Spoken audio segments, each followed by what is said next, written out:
Hello and welcome to the news update on VOP TV. I am Moses Humphrey. Now, the Commissioner of Police, Lagos State Police Command, Idowu Owonwa, will address journalists today, Friday, over an ongoing investigation into the death of Mohbad.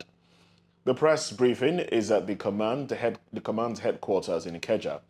The CP is expected to, amongst other issues, give updates on arrests and invites made by the police in connection with the ongoing investigation. The Lagos State Public Relations Officer, SP Benjamin Hundeyi, made the development known on Thursday night during a telephone interview with our correspondent. He made this known while responding to an inquiry on whether or not the police will invite the late singer's wife, Wunmi, for questioning following the arrest of Mohbad's friend, Prime Boy. On Wednesday, the police obtained a remand warrant to further detain Naira Marley and Sam Larry beyond the 48 hours constitutional provision over the ongoing investigation.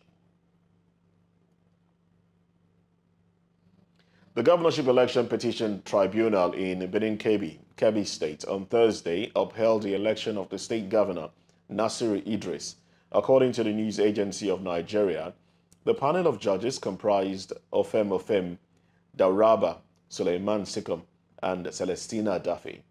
The People's Democratic Party (PDP) and its governorship candidate Aminu Bande had filed a suit challenging the election of Idris as governor. The petitioners alleged that the deputy governor submitted a fake secondary school certificate to the Independent National Electoral Commission (INEC). They also claimed that there was overvoting in some polling units and that Idris was not eligible to contest. Delivering the judgment, the tribunal's chairman, Ofem, held that the petitions lacked merit to warrant the cancellation of the election. The Minister of Interior, Olubunmi Tunji Ojo, has pegged the timeline for the processing of passport applications to 2 weeks. Nigerians go through hardship to get international passports at the Nigerian Immigration Service (NIS) office across the country. Early in September, the minister vowed to sort the existing backlogs of about 200,000 in 2 weeks. However, speaking at a media gathering in Abuja on Wednesday, Tunji Ojo apologized to Nigerians that clearance of the backlog had spilled into 3 weeks, as opposed to the 2-week deadline he gave. The minister, however, praised officers and men of the NIS for working day and night, including weekends and public holidays, to meet up with his directive. He stated that while the procurement of visas is a privilege, acquiring international passports is a right. He therefore called on Nigerians who applied for the passports to visit immigration offices to collect their passports. The House of Representatives has resolved to oversee the issuance of promissory notes for the judgment debts totaling more than $500 million, more than £300,000, and more than 200 billion naira incurred by the federal government. The lawmakers at a plenary session on Thursday highlighted the need for the payment of critical judgment debts owed by the federal government's ministries, departments, and agencies with promissory notes. The resolution was a sequel to the adoption of a motion by the lawmaker representing Surulere Federal Constituency, Lagos State, Lanre Okunlola. Now, justifying his call, Okunlola urged his colleagues not to lose sight of the judgment debt profile incurred by the MDAs, adding that addressing the debts would go a long way in ensuring the financial stability of the federal government. Okunlola charged the President Bola Tinubu-led administration to address the huge judgment debts with the issuance of promissory notes.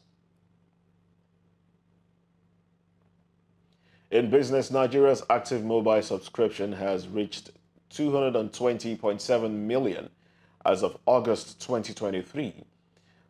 This is according to the Nigerian Communications Commission, NCC. Now, this is up by about 200,000 subscriptions from the 220.5 million recorded in the preceding month of July, as announced by the Commission. The Commission's July figure represented 0.4% growth when compared to the 219.7 million recorded in June. The Commission disclosed that the latest subscription data on Thursday was disclosed at the Abuja International Trade Fair. Speaking at the event, Dambata stated that the number of active internet subscribers was 159 million, with broadband penetration at 45.57% as at August 2023. In foreign news, a flood that burst through a major hydroelectric dam in India's Himalayan northeast killed at least 31 persons. Now, this is as ice-cold water swept through mountain towns, washing away houses and bridges and forcing thousands of people to leave their homes. The flood began shortly after midnight on Wednesday, when a glacial lake high in the mountains overflowed after a heavy rainfall. The waters cracked open a 6-year-old dam that was the largest in the Indian state of Sikkim, and then cascaded through towns in the Lachen Valley below. It was the latest deadly flood to hit northeast India in a year of unusual heavy monsoon rains. Nearly 50 persons died in flash floods and landslides in August in nearby Himachal Pradesh state. Record of rains in July killed more than 100 people over 2 weeks in northern India. And that's the news update on VOP TV. We'd like you to subscribe and engage us on YouTube. It is Voice of the People TV. And on other social media channels, we are at VOP TV Live. I am Moses Humphrey. Good morning.